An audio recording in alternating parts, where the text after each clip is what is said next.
समंदर की इस दिलचस्प लड़ाई के बारे में ज्यादा लोग बात क्यों नहीं करते? पफरफिश मुकाबला मिंट्स शर्म पाए जानते हैं। आप यकीन नहीं करेंगे कि ये मखलूक क्या कर सकती है। सबसे पहले पफरफिश प्यारी लेकिन खतरनाक। जब इसे खतरा महसूस होता है तो ये एक गुब्बारे की तरह फूल जाती है, जिसकी वजह से उसे निगलना मुश्किल हो जाता है।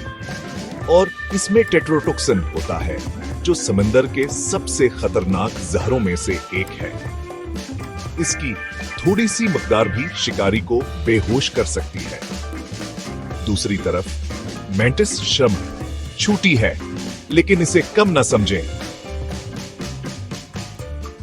इसका वार इतना तेज होता है कि ये ऐसे बल्बले बनाता है जो छोटी धमाकों की तरह चमकते हैं, जो शीशे को तोड़ने और शिकार को बेहोश करने के लिए काफी है।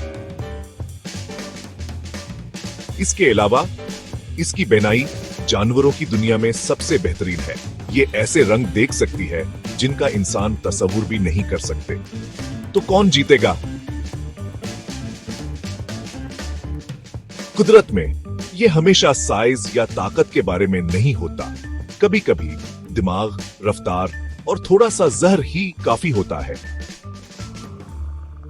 समंदर की इस अजीम जंग में आप किसके साथ हैं? हमें कमेंट्स में बताएं।